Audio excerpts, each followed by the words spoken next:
Good morning and welcome to Intermountain Healthcare's Doc Talk. My name is Lisa Tunison and I'm the Community Events Specialist here at Intermountain Healthcare.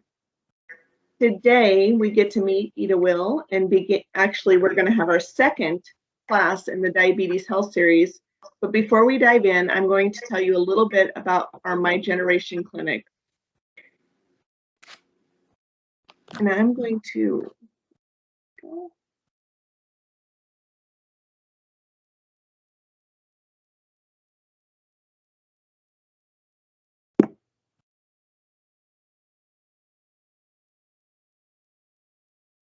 Give me 1 second.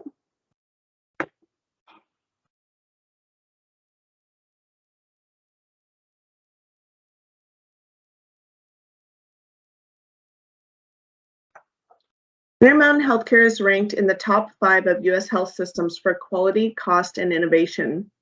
Here in Nevada, we offer nearly 300 primary care providers and more than 100 locations, including your living room, as you can now call us with a virtual visit. So what makes us so special? It's our My Generation clinics. These clinics serve our Medicare Advantage patients throughout the Valley, and this is where Ida works. She works at one of our My Generation senior clinics. So some of the benefits of being at one of these clinics is you get to spend more time with your doctor. So their panel sizes are a little bit smaller. Our average visit time is about 30 minutes. So you can talk about all of your concerns and just have a more relaxed visit. Currently, we have 30 of these clinics all over the Valley and over 100 senior focused providers. These clinics accept Medicare Advantage patients such as Select Health, Humana, and United Healthcare. And Ida works at our Sunridge Heights Village, and it is, I don't know if you can see my pointer right about there. So if you'd like to become a patient, you can go ahead and call this number. We can schedule you an appointment right away. If you're already one of Ida's patients or one of our patients, just welcome and thank you for attending today. And with that, I am going to stop sharing. And I'm going to turn it over to Ida.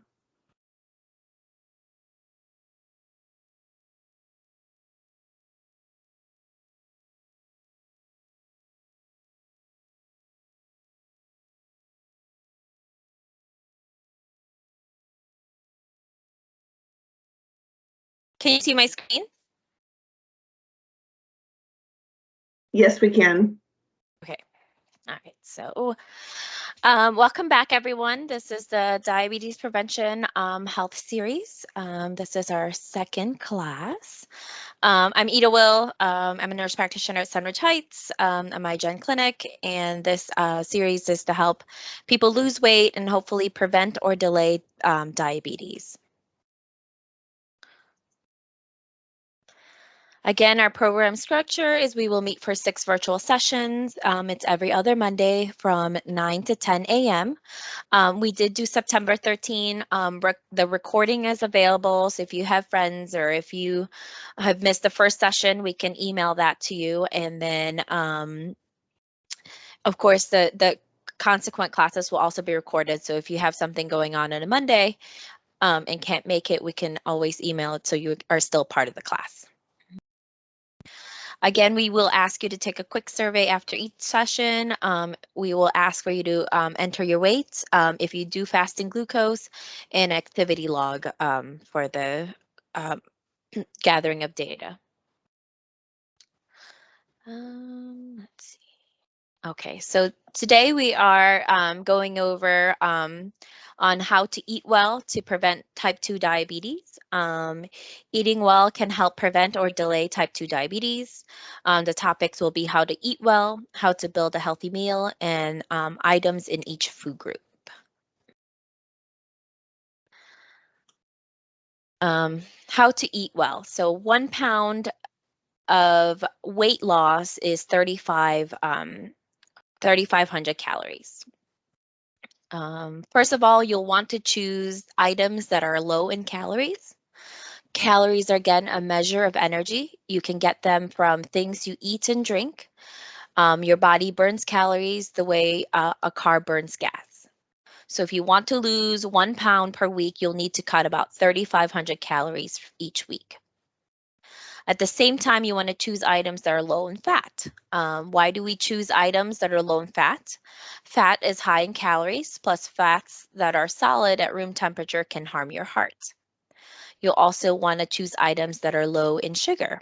And why would we want to choose items that are low in sugar? Sweet foods can be high in calories, although not as high as fatty foods. 1 tablespoon of white sugar has 48 calories. 1 tablespoon of butter has 102 calories. And also, sweet foods can make your blood sugars go up. Also, we want to choose items that are high in fiber and water. And fiber is a type of carbohydrate that passes through your body without being digested. And you want to increase water and fiber because they fill you up without adding calories. Also, you want to choose items that are high in vitamins and minerals and protein. Your body needs them to be healthy, and many of us don't get enough of them. So to prevent type 2 diabetes, what items will you want to limit? You want to limit high in calories, fat, and sugar. You want to avoid low in fiber and water, and low in vitamins, minerals, and protein. How to build a healthy meal. This picture shows a healthy meal. It's based on Create Your Plate idea from the American Diabetes Association. As you can see, you will want to make half of your plate with non-starchy vegetables such as broccoli, lettuce, or peppers, a salad. A quarter of your plate with grains, starchy foods such as potatoes and oatmeal, and another quarter of your plate with protein such as chicken, lean meat, and fish.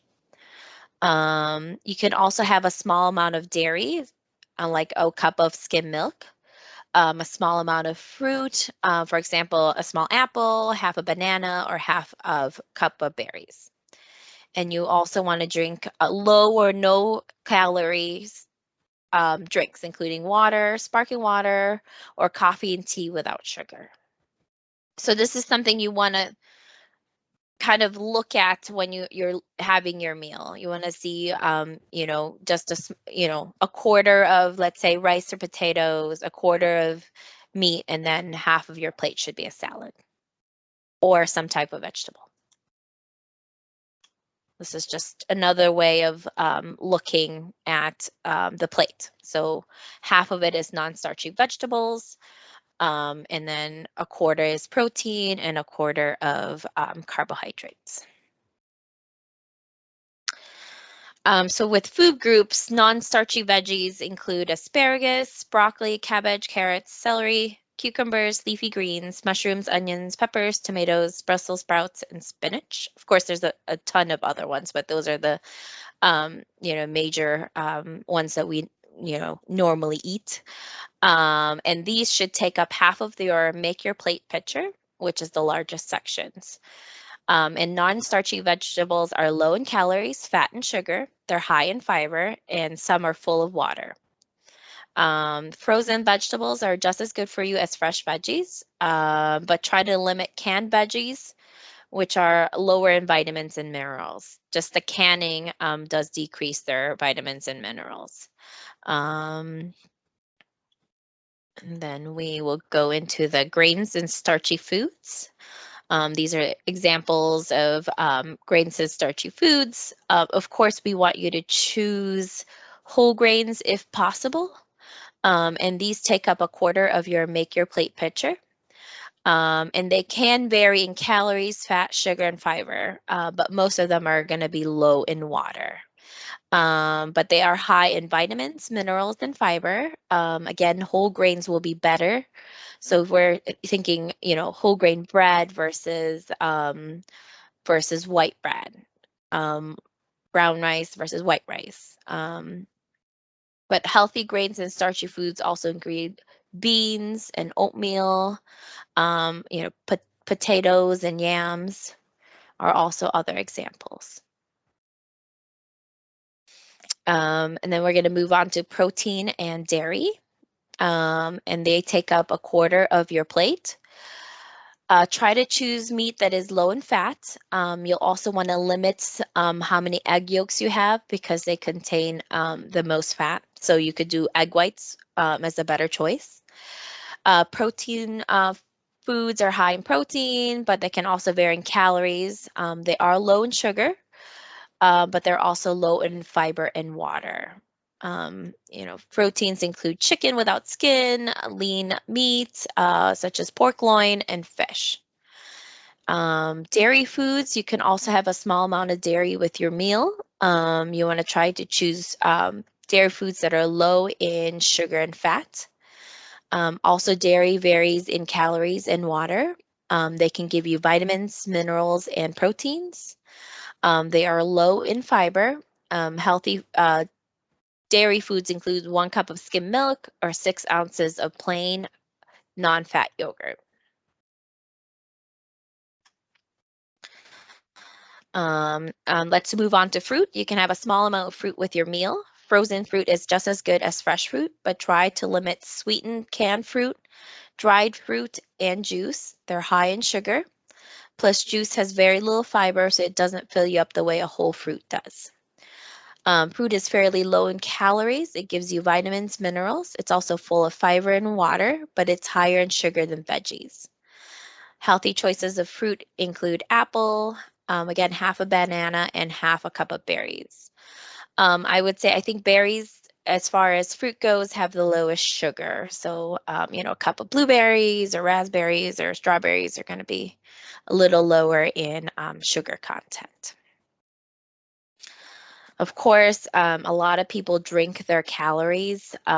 So, you try to drink something that has no or low calories with your meal. So drinks that have that are low in fat and sugar, high in water, which include water, sparkling water, or coffee and tea without sugar. Of course, you also want to limit caffeine. Caffeine can dehydrate you. So if you're drinking coffee throughout the day, if you could switch to decaf to maintain your hydration, that would be better. Of course, we have to think about the food groups that foods to limit, which are sweet and fatty foods that are bad for you, so you don't eat too much of them. Sweet and fatty foods are high in calories. Most of them are low in vitamins, minerals, and proteins. They're often low in fiber, plus sweet foods are high in sugar. Sweet foods include candy, cookies, and sugar. Fatty foods include bacon, lard, sausage, and full-fat cheese. Tracking your food each day can help you prevent or delay type 2 diabetes. We're going to talk about the purpose of tracking, how to track your food, and how to make sense of food labels. So this is from the CDC Prevent Type 2 Diabetes. This is Sally's story. Sally is at risk for type 2 diabetes. She wants to lose 15 pounds. She's been trying to eat better each week. After a month, Sally tells her friend Tina that she's frustrated. She still hasn't lost any weight. She was surprised by this, and Tina asks her to describe what she ate the day before. Sally tells Tina what she thinks she had. The table shows what Sally thinks she had with each meal, and it shows what Sally really had at each meal. It also shows extra calories she took in. So here, Sally thinks she had a bowl of cereal and milk, so she had a total of 200 calories for breakfast. But what she really had was she had a half a cup of cereal with 8 ounces of whole milk. She also had coffee with 1 tablespoon of whole milk and 2 teaspoons of sugar. So just breakfast alone, she has an extra 150 calories. And then with lunch, she also thought she had only 550 calories, But Truly, because she added iced tea with sugar, she actually had 700 calories. So Sally, in her whole day, she thinks she had 1,325 calories, when truly she did have 2,295 calories. So in truth, she's actually taking about 970 or 1,000 calories more than she is thinking in her mind. So that's why we ask you to do a food journal or, track your food, because truly, it really makes you think about what you're really eating. And we think about, I'm eating healthy. I ask my patients a lot, what are you eating? I'm eating well, but, eating well also, you could eat more than, eating healthy, you could overeat healthy foods is what I'm trying to say. So I think at least, spending a week writing down what you're eating, it really makes you think about what you're bringing into your body. And then we're going to go over kind of how to track your food. Since we're not in class, you're going to have to kind of do this on your own. It's important to track your food so you know exactly what you're taking in. You could use a kitchen scale to measure an item by weight. You can use other tools to measure the item by volume, by how much space it takes. So I would like you guys, in the next couple weeks, kind of even spend a day or a meal to measure out your cereal, to measure out your peanut butter. What does 2 tablespoons of peanut butter really looks like? What is half a cup of cereal really looks like? Because you'd be surprised, it's very small. I've been measuring my rice, and half a cup of rice is like this tiny itty bitty thing, but that's that's the serving size. So take out your measuring cups and just spend a day kind of measuring things out. And once you know exactly what like a measurement is, you can probably use like a pretty accurate eyeball serving sizes. And then the next screen kind of helps us with that. So 2 tablespoons is about the size of a ping pong. 1 ounce of cheese is 4 dices. And then 3 ounces of meat is about a deck of cards. If we're thinking of 1/4 of a cup, which it's a golf ball, half a cup is a tennis ball, 1 cup is a baseball. A medium baked potato should be the size of your computer mouse.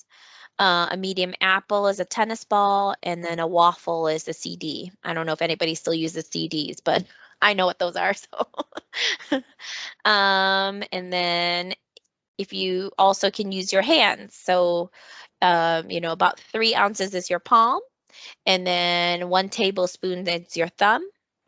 And then a teaspoon is your the upper part of your thumb to the first joint. A cup is a fist. A serving of fruit should be fitting in your hand, and 1/4 of a cup just on the inner part of your palm. So those are all ways kind of how you can measure your food. Obviously, no one's standing around pulling out their weighing scale and their especially if you're at a restaurant. But if you ever look at the meal at the restaurant, if you look at the serving size, the meat is probably going to be, of course we order steaks by like 6 ounces, so we're already twice as much of what we should be taking in. So, think about it and maybe cut it and save it for another meal. Again, where I'm not mandating the food diary, but it really does help you put in perspective what you're putting in your body. I found that when I'm logging my foods, I'm more, I have more willpower, I guess, to, if I look at a cookie and the cookie's 300 calories, can I afford those 300 calories today? If I'm trying to stay, a deficit of 3,500 calories, I'm going to think twice before I actually eat that cookie. And I think that's that's another good part about logging what you're eating. It's because you actually kind of think about, oh, I should be shouldn't be eating this, or maybe I should cut this in half. And then we're going to talk about food labels, which includes serving size, calories, limiting certain nutrients, and getting enough of nutrients. If you've ever read the food label, I just saw the other day, they'll trick you. They'll say 120 calories, but it's for one serving size, and the bag actually holds 4 serving size. So you're actually taking 480 calories if you're taking that bag. That's why I like those little snacks where it's like 100-calorie snack bag. So that's the bag. And then once you finish it, it's done. But sometimes these snacks, they can have several servings in it. So, when you're going in to grab your snack, just take a look and see how much the serving size is. So, so here we're looking at the serving size. Again, it says 1 cup, but the container contains 2. The size of 1 serving, you want to look at all the other facts on the label are based on this amount. So all the calories, all the total fat. So this technically would be, if you ate the whole thing, would be 500 calories and 24 grams of fat. So you'll need to, if you eat the whole thing, you'll need to multiply everything in the label by 2. And you can use a calculator if you like. Knowing the calories can help you reach or stay at your healthy weight. The calories are the amount of energy you get from a serving from the food. Many Americans get more calories than they need. Try to get less than 30% of your calories from fat. Most Americans get enough or even too much of these nutrients. So fat, cholesterol, and sodium. Eating too much fat, saturated fat, trans fat, and cholesterol or sodium can your risk of certain health problems, including heart disease, certain cancers, and increase your blood pressure. And then getting enough of these nutrients, which are the proteins and the vitamins. We don't get enough fiber, vitamin A or vitamin C, calcium, and iron. Eating enough of these nutrients can improve your health or lower your risk for certain health problems. For instance, getting enough calcium can help strengthen your bones and teeth. Eating plenty of fiber can help you lose weight and lower your cholesterol. Other ways you can find nutrition facts, you can use phone apps, computer apps, and websites. I think MyFitnessPal, the free version, you can actually scan in the code of certain foods, and it'll add it into your food log. I've used that before, and it's been fairly easy to use. Okay, now we're going to open to questions and comments. You had one earlier. What about, oh, I'm pronouncing this wrong, stevia? I believe it's a sugar sweetener. Let me see. Am I still sharing my screen? I just want to see everyone. Okay. What about the sugar? I mean, if you do stevia, you mean? Mm-hmm. Yeah, stevia is no calories. And if you would prefer to use that, that would be fine. Okay.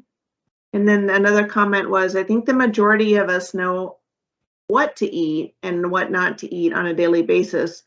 It's developing the discipline to stay on a diet and exercise daily. Motivation and self-discipline are the root cause. I totally agree. I mean, that's the difficulty. My husband's a dietitian, and he always says if it was easy, everybody would be skinny. Those are his words. And this is the type of class to kind of help you get motivated. Hopefully we can help you develop, certain skills to at least, maybe you're not logging every day, but when you look at what you're eating, you could be like, oh, this portion is way too much, if, you know, you could probably everything in, you know, my husband believes in everything in moderation. So he's not one to really limit a lot of things. You know, he doesn't believe in the keto. He doesn't believe in, you know, certain types of diets. Everything just has to be the right portions. And that's what, you know, I think this is what makes this easier than certain things. You know, you can still have, you know, some pasta, you can still have some potatoes, but know that it's going to be a fourth of your plate versus, you know, the full plate with a sprinkle of, you know, all, you know, whatever, cheese on top or something like that. So you want to make sure that you're only eating, you know, a fourth of the plate. I would have 8 meals. This is Judy Wieneman. I have a question about, Yes. I bake we eat at home, and Yes. I bake, say, bake brownies. So how do you figure out how many calories are in a brownie if you bake it at home? Do you just go into Are a store? are you using the food label, or you're like making it from scratch? No, I'm making it from scratch. I'm using baking powder and flour and cocoa and, you know, Yeah, all. you're gonna have to take each individual ingredient and kind of add them all up. Like Oh, 2 cups of baking powder and 2 cups of cocoa, you know, if they're all 400 calories, or let's just say all the ingredients equal 1,000 or something. So then you divide that by 10, so each piece would be 100 calories. So it's going to Okay. require a little bit more research on your half. Right. Okay. You know, like Those 2 tablespoons of butter. And you could look at that all up on the internet, probably just Googling it. The brownies sound delicious. Maybe what we should do, I personally would like the brownie recipe, but maybe what we should do is, Ida, is maybe do like everybody share the recipe in next class. That might be kind of fun. Yeah, I'd love to share. Well, I'll share my husband's recipes. I'm not Oh, much of a good. cook, so yeah. So, but yeah. But And yeah, so we do have a weighing scale at home, and we do, you know, he does tout portion sizes. The problem is I come to work and I eat a donut. So, you know, there's so many things, but, you know, now that I'm writing everything down, you know, I have a lot of guilt about that donut, so I won't eat it anymore.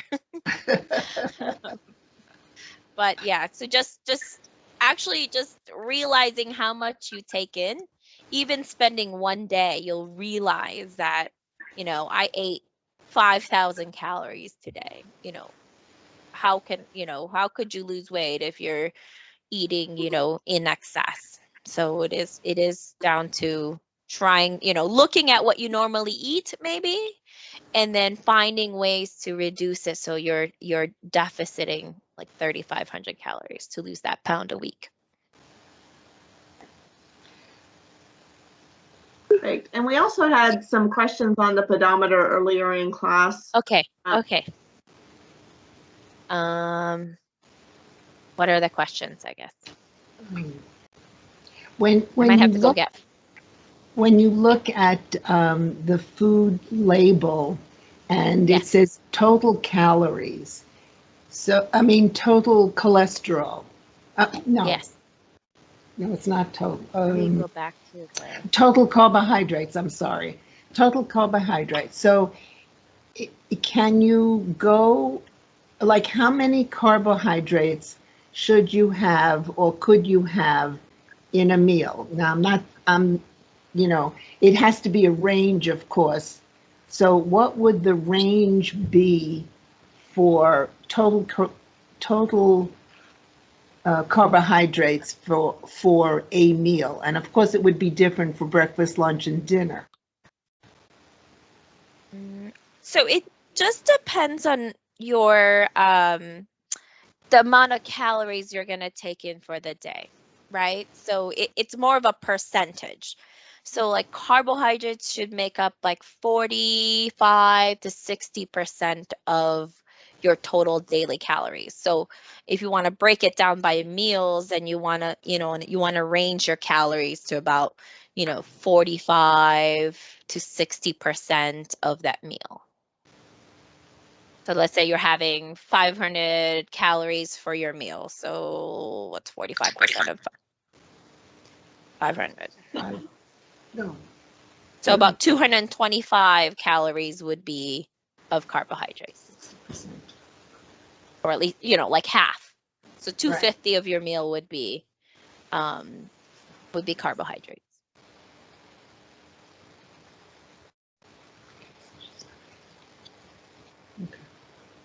Does that help? About to be done. Yeah, kind of.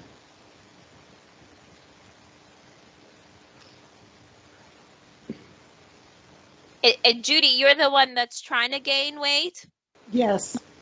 Okay, so then you, instead of deficiting 3,500 calories, you're going to have to add 3,500 calories through your week. Right. When I was first diagnosed with the when my A1C went up a little bit in the very beginning, and I did the logs, I had lost weight because I was being so careful about how much carbohydrates and how much, the whole thing. I was very, very aware of what I was taking in. And I started to lose weight because I wasn't getting enough. So I increased the carbohydrates, and that kind of stabilized the weight loss. But then you can't go too high, because then you get yourself back into pre-diabetic numbers. So yes. Can you increase protein? My husband has stage 3 chronic kidney disease, so we kind of limit the protein. So I'm used to having maybe 4 ounces of meat or fish. I'm not having a whole lot of protein.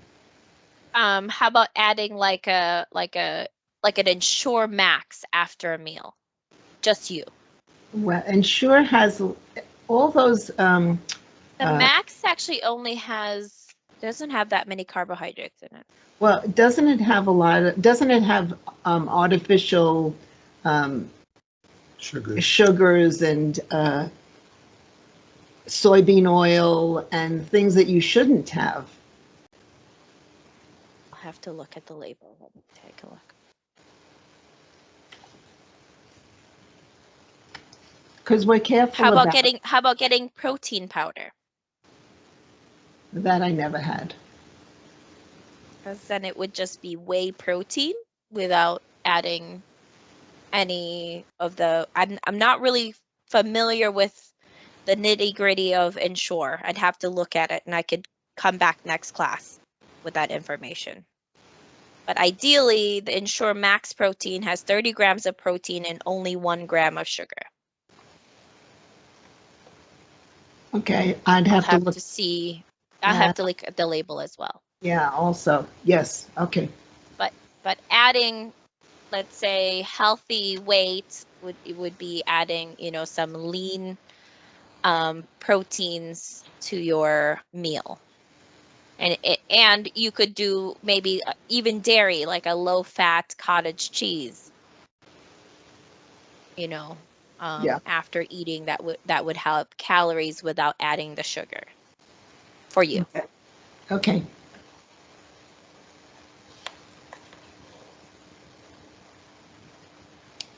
I have a question. Yes. Can you hear me?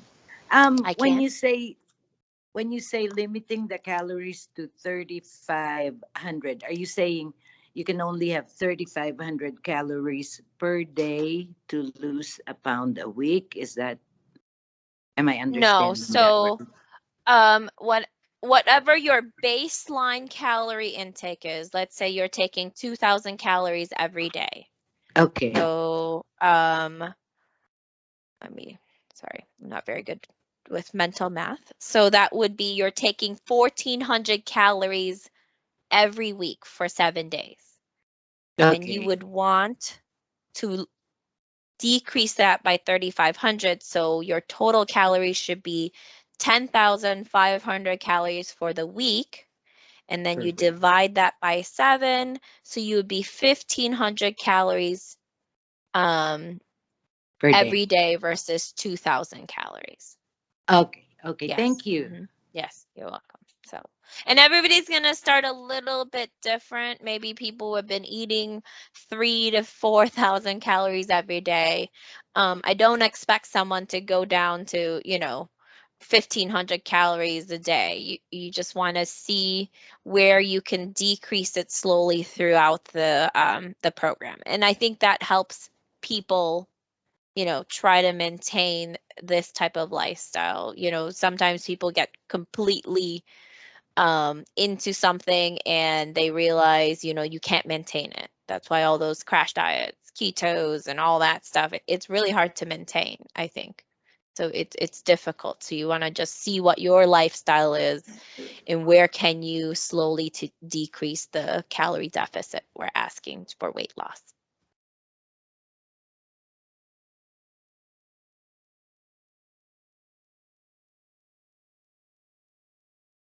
Does anybody have any more questions?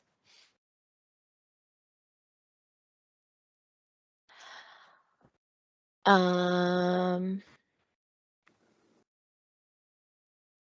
think that, overall, the target is 10,000 steps a day. It's very hard to get 10,000 steps a day. I think I've averaged 6,600 and I still work and I think I'm walking around a lot, but I am not. So, if you were at 2,000 steps a day and you're moving to 3,000 or 3,500, then you're doing great. I'm just, the overall goal is 10,000 steps a day. If you're using a Again, protein powder, is the plant better or way better?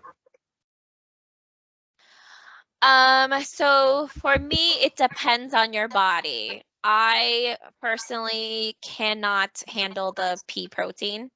It makes my stomach, it upsets my stomach. My husband likes the pea protein over the whey protein.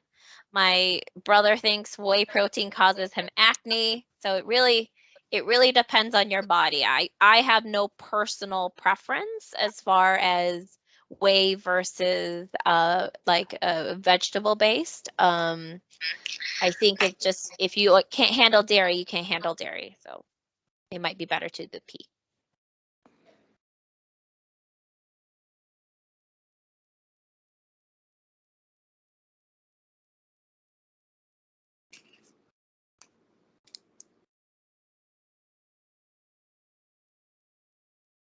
If there are no more questions, I see some of you guys have already emailed me. I put in the chat my email address. You didn't receive your pedometers. If you would shoot me, because I just looked and the ones who said they didn't receive their pedometers, I had not noted their address yet. So if you'd shoot me another email with your address, I would be happy to make sure she gets that. And I just put it in the chat again. Somebody just asked if they should be seeking diet info on the internet. I think there's very good information on the internet. It's just trying to figure out which information is the best information. So, I guess that's kind of a great question. I can go on the internet and I could read things and I feel comfortable to say this is good and this is bad. But, I've spent a lot of time, learning kind of nutrition. My husband's a dietitian. If I'm confused, I ask him to look at it for me. So it's very difficult to say yes or no. I think if you go to, certain sites, maybe universities, large medical systems, the CDC, those type of things, those information, or even I think there's a a national dietitian website. Those are going to be better as far as getting that diet information. Also, if you wanted more in-depth talk about food, you know, you can ask for a referral for a dietitian. We can send you to the dietitian, and they do get down to the real kind of nitty-gritty on what you're eating also. You know, probably, you know, I've had several patients who've seen a dietitian and have lost weight just from being able to spend one-on-one time with them.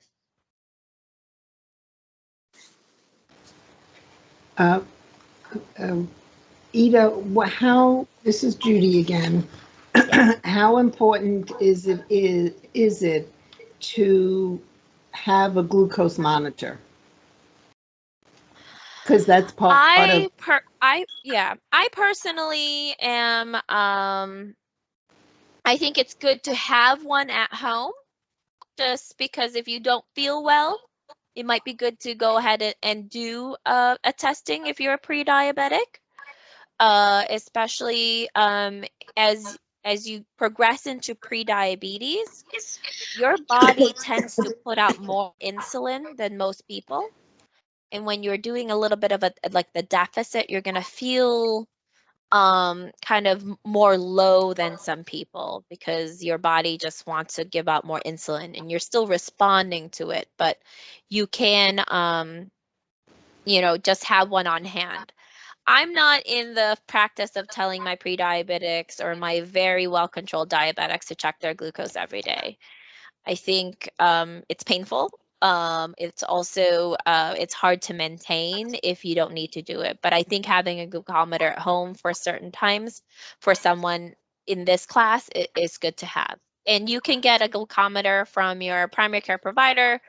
If you are a patient with Intermountain Health, I can send it for you through your pharmacy, or you can pick it up at my office, whatever's, or even your provider's office. You can send us that information. I also, in talking to Lisa, I did make an email for you guys to email me for the duration of this class. I don't know how to, where do I put the chat in? Oh, here. I'll put it in here, and you could email me information or questions. eDiabetes Health Series at gmail.com. And I will be checking it once a day. Are there any glucose monitors that don't prick your finger? There are continuous glucose monitors, but those are usually for, let's say, brittle diabetics that give themselves insulin like 5 days, like five times a day. Right. And they would, you know, put it on there. And again, that's not very accurate. It's 20% off. And, you know, 100 to 80 is kind of a big difference to me. So I mean, I like it for my long-term diabetics who've been on insulin for a long time, so they understand their body. But I think sometimes it is quite, you still have to prick your finger every now and then to make sure, to see where the percentage is off.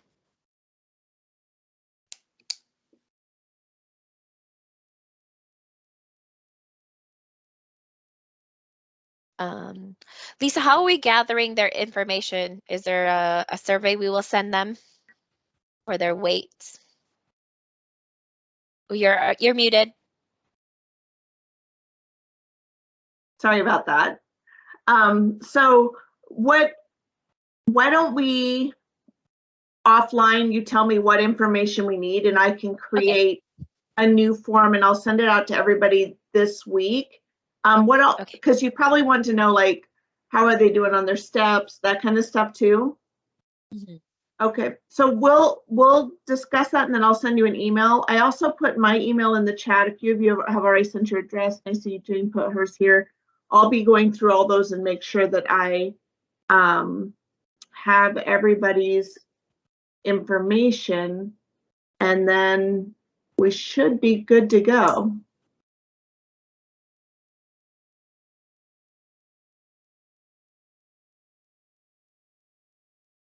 And then, anybody else have any more questions? Lisa, can I just take pictures of my chart and send that to you? Will that work?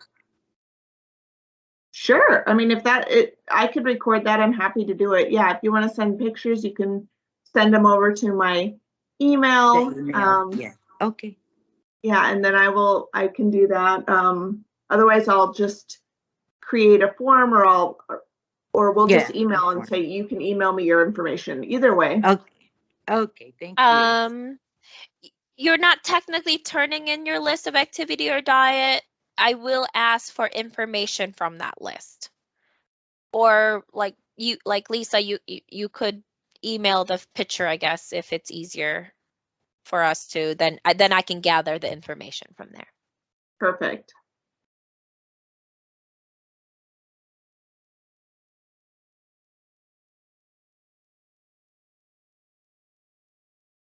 And then again, if you do miss a course, please email either the Prediabetes Health Series at gmail.com. We'll email you the YouTube. Is it YouTube that we're doing, Lisa? Link so you can watch the whole Yeah, I'm glad you mentioned that. So I believe because I record these at the end of each session, it sends a note out to everybody. Here's your recording. If you don't have a Microsoft login, I think it sends you to a bunch of links and it's hard to get in. So what I do is it takes me a minute, but I download it and then I upload it to our YouTube and I can send it out to everybody. It's much easier than you just click on a link and you have the information.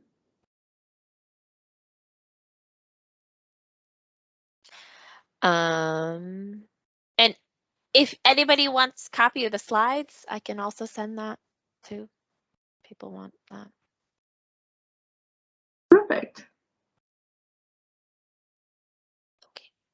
Well, with that, I think we're good with this. Oh, go ahead. Okay, one question.